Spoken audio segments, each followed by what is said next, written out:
হঠাৎ যদি আপনার ফেসবুকের অ্যাড অ্যাকাউন্ট ডিসেবল অথবা রেস্ট্রিক্টেড হয়ে যায়, তাহলে কি আপনার সেল আবার জিরোর অবস্থায় চলে আসবে কিনা? যদি উত্তর হয় হ্যাঁ, তাহলে আমি বলবো আপনার বিজনেস বড়সড় একটা রিস্কের ভিতরে আছে। কারণ অন্যর উপর ডিপেন্ডেন্সি করে আসলে বিজনেস পুরোপুরি দমে চলে না। শুরুর দিকে হয়তো বা চললেও কিন্তু একটা টাইমে যে আপনার নিজের কন্ট্রোলে চলে আসতে হবে বা আপনার ওন চ্যানেল ক্রিয়েট করতে হবে। তো আজকের ক্লাসের টপিকটা খুবই খুবই ইম্পর্টেন্ট। আমি আগের ক্লাসে বলছিলাম যে আমি এলটিভি নিয়ে আলোচনা করব। তো আজকের ক্লাসের টপিকই এলটিভি, হ্যাঁ, লাইফ টাইম অফ ভ্যালু। আসসালামু আলাইকুম রহমতুল্লাহ, আমি তামিম হাসান। আমরা একটা সিরিজ শুরু করছিলাম যার ক্লাস নাম্বার 6। তো মাঝে কয়েকদিন গ্যাপ চলে গেল, তো ফাইনালি আজকের ক্লাসটা রেকর্ড করতেছি। তো আজকের ক্লাসের টপিক এলটিভি মাল্টিপ্লায়ার। তো এর মানে হচ্ছে যে এলটিভি মানে হলো লাইফ টাইম অফ ভ্যালু।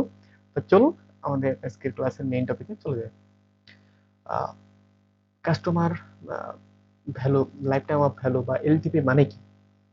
তো এলটিভি মানে আপনাকে যদি একটু একটু ব্যাখ্যা দিয়ে বোঝাই, সেটা হলো যে একজন কাস্টমার আপনার বিজনেস থেকে সে শুরু থেকে শেষ পর্যন্ত যতবার পারচেস করলো, এভারেজে কত টাকা আপনার থেকে কেনাকাটা করলো, এটা হলো যে লাইফ টাইম অফ ভ্যালু। তো এখন কথা হচ্ছে যে লাইফ টাইম অফ ভ্যালু তো বুঝলাম, কিন্তু লাইফ টাইম অফ ভ্যালু দিয়ে আসলে কিভাবে কি করতে হয়? দেখেন, প্রথমবার আমরা যারা ফেসবুকে অ্যাড ক্যাম্পেইনের মাধ্যমে আপনার সেল জেনারেট করি, তারা অনেকেই না বুঝে একটা কাজ করি, সেটা হলো যে প্রতিবার আমরা ডলার বার্ন করে করে আমরা সেল জেনারেট করার ট্রাই করি। কিন্তু এভাবে তো আসলে চলা যায় না। আপনি কতদিন এভাবে চলবেন? ফেসবুকে ডলারের একটা প্রতিনিয়ত বাড়তেছে, একটা টাইম যে এটা আরো বাড়বে, তখন তো আপনি এটা মানে সাস্টেন করা আপনার জন্য কঠিন হয়ে যাবে। কিন্তু এই জায়গায় যদি আপনি ভালোভাবে বুঝেন যে এলটিভি মানে কি, লাইফ টাইম অফ ভ্যালু, একজন কাস্টমার প্রথমবার যখন আপনার থেকে কিনতেছে তখন আপনার একটা ডলার বার্ন বা খরচ হচ্ছে তাকে আনতে। কিন্তু আনার পরে আপনি তো একটা চ্যানেলের মাধ্যমে চ্যানেলকে টাকা দিয়ে আপনি মার্কেটিংটা চালায় নিয়ে আসলেন। এখন আপনার কাজ হলো ওই যে কাস্টমারের যে লিড বা ডেটাগুলো আপনার কাছে স্টোর হচ্ছে, আপনি যদি ওই জিনিসগুলো যদি কালেক্ট করে ভালোভাবে ইউজ করতে পারেন, এক্সেল শিট বা অন্যান্য বিষয়গুলো মেনটেন করতে পারেন, তাহলে ওর কাছে আপনি দ্বিতীয়বার, তৃতীয়বার, চতুর্থবার, পঞ্চমবার আপনি কিন্তু বিক্রি করতে পারবেন। হয়তো আপনার প্রথম প্রোডাক্টটা কেনার পর হয়তো ওই সেম প্রোডাক্ট আর না লাগতে পারে, কিন্তু আপনার ব্যবসায় এমন ভাবে শুরু হতে হবে যে প্রথমবার যে প্রোডাক্টটা নিচ্ছে ওটা যদি নাও লাগে, তাহলে পরবর্তী অন্য কোনো প্রোডাক্ট তারা আমার বিক্রি করতে হবে, যাতে অন্য অন্য প্রোডাক্ট গুলো লাগে। আর যারা মনে করেন খাবার আইটেম বা নিত্য প্রয়োজনীয় যে জিনিসগুলো আছে, এগুলো তো আসলে প্রতিনিয়ত লাগে। একবার কিনলে দ্বিতীয়বার লাগবে, তৃতীয়বার লাগবে, হয়তো বছরের ভিতর 2 3 4 বার লাগবে। তো আপনার সিস্টেমটা এমন ভাবে বানাতে হবে যাতে আপনার কাছে বারবার সে ফিরে আসে। তো যাই হোক, এলডিএ মানে হলো যে লাইফ টাইম অফ ভ্যালু। এবং লাইফ টাইম অফ ভ্যালু আমরা বাড়াবো একজনের কাস্টমারের কাছে আমরা যাতে কিভাবে বারবার বিক্রি করতে পারি, এটা হলো যে বিষয়।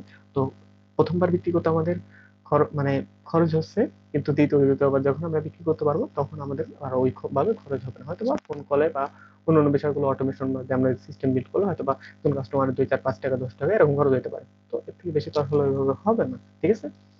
তো জিরো কস্টের ডাটাবেস কিং, মনে করেন যেটা বলতেছিলাম যে আপনি আপনার কাস্টমারের যে তথ্যগুলো আপনার কাছে আসতেছে, যেমন হয়তো বা আপনার যদি ডিজিটাল প্রোডাক্ট হয় তাহলে আপনি হয়তো বা ইমেল কালেক্ট করবেন, হয়তো বা তার কেস থাকে আপনার হোয়াটসঅ্যাপ নাম্বার কালেক্ট করবেন, এরকম সামথিং। তো আপনি যদি ইমেল কালেক্ট করেন তাহলে হয়তো বা আপনি তার থেকে, তার সাথে ইমেলের মাধ্যমে আপনি প্রতিনিয়ত কানেকশন বিল্ড করলেন, যে আপনার নতুন কোনো অফার আসলে তারা জানালেন, বা আপনি তারে একটা ডিসকাউন্ট দিয়ে দিলেন, এরকম সামথিং বিভিন্ন জিনিস দিয়ে দিয়ে আপনি তার সাথে সম্পর্ক মেনটেন করলেন, ঠিক আছে?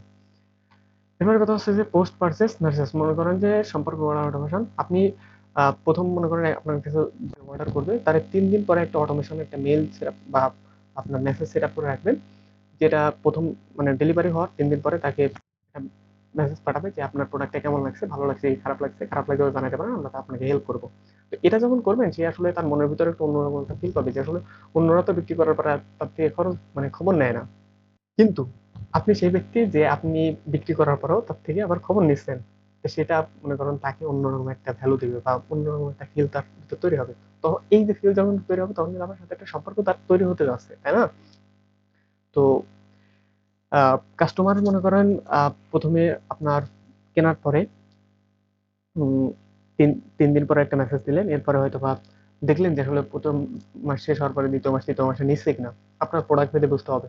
যদি দেখেন যে 3 মাস 4 মাস 5 মাস 6 মাস এমন হয়ে যাচ্ছে বা আর কিনতেছে না, তাহলে আপনার বুঝতে হবে যে আসলে সে হয়তো বা আমার বিষয়গুলো ভুলে গেছে বা আপনার সিস্টেম গুলো রেডি নেই। তখন আপনি ওই ডাটাবেস গুলো করবেন যে আসলে এত 3 মাসের প্লাস যারা হয়ে গেছে তাদেরকে বের করে আপনি তাদেরকে একটা মানে স্পেশাল ডিসকাউন্ট দিতে পারেন, বা একটা অফার দিয়ে বলতে পারেন, বা তাদের কাছে আবার ভালো মন্দ জিজ্ঞেস করতে পারেন কি অবস্থা, কি আমাদের তো নতুন একটা প্রোডাক্ট আসছে, বা আমাদের এই প্রোডাক্টের উপর আপনি তো এখন পার্চেস করেন, তাহলে আপনার জন্য স্পেশাল, যেহেতু আপনি আমাদের আগের পুরাতন কাস্টমার, তাহলে আপনার জন্য এখন 50% বা 20% বা 30% ডিসকাউন্ট পাবেন, বা এই জিনিস এক্সট্রা পাবেন। তখন কিন্তু সে ওই জিনিসটা আবার তার সাথে সম্পর্ক নবায়ন হলো এবং পরবর্তীতে সে আবারও পার্চেস করলো। ঠিক আছে?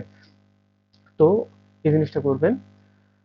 অ্যান্ড দেন আজকের ক্লাসের টপিক আমি আশা করি বুঝাইতে পারছি যে আসলে এলটিভি মানে হলো যে আপনার লাইফ টাইম অফ ভ্যালু, এবং একজন কাস্টমার আপনার কাছে কেনার পরে আপনি তাকে নিয়ে নার্চার করে বারবার বারবার তাকে বিক্রি করার চেষ্টা করবেন। অ্যান্ড দেন এই বিক্রি যখন করতে পারবেন তখনই আপনার ব্যবসা গ্রো হবে। একটা ব্যবসা তখনই গ্রো হয় যখন একটা কাস্টমার কেনার পরে আবারও বারবার তার থেকেই ফিরে আসে এবং বারবার কিনে। ঠিক আছে? তো দেখেন আপনার business LTV, life time of value, এগুলো নিয়ে কাজ করতেছেন কিনা। যদি না করে থাকেন তাহলে এগুলো নিয়ে আজ থেকে কাজ করা শুরু করুন। ইনশাল্লাহ বেস্ট একটা রেজাল্ট পাবেন। তো যাই হোক, আমাদের সিরিজের প্রায় শেষ পর্যায়ে চলে আসছি। ক্লাস নাম্বার 6 ছিল, আরেকটা ক্লাস বাকি আছে, আমরা ওইটাও শেষ করে ফেলবো। তো ভালো থাকুন। আসসালামু আলাইকুম রহমতুল্লাহ।